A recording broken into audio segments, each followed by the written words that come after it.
इसलिए हमारी वृंदावन रीति में प्रथम सखियन को मनाओ, सखियन की सेवा करो। ये सखी प्रसन्न होंगी तभी सेवा ठाकुर जी की प्राप्त होगी।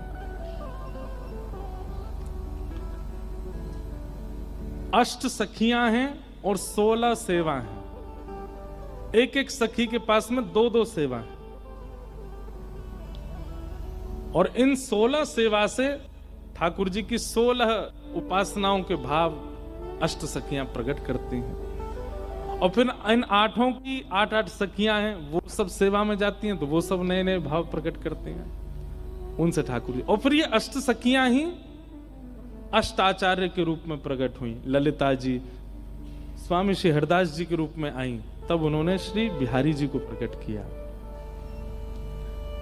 श्री विशाखा जी हरिराम व्यास जी के रूप में आई, उन्होंने जुगल किशोर जी को प्रकट किया।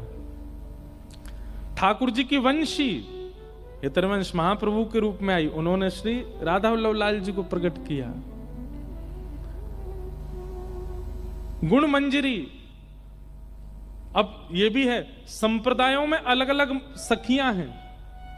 जैसे आप गौड़िया वैष्णव संप्रदाय में जाएंगे, राधा रमणीय पद्धति में जाएंगे तो वहां सखियों को ही मंजरी कहा जाता है। तो गुण मंजरी वो श्री गोपाल भट्ट गोस्वामी के रूप में प्रकट हुई और उन्होंने श्री राधा रमण लाल जी को प्रकट किया।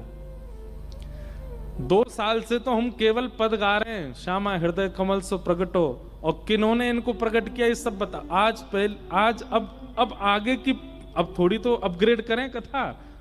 अब तक कुंज की कथा सुन रहे थे, अब निकुंज में आइए।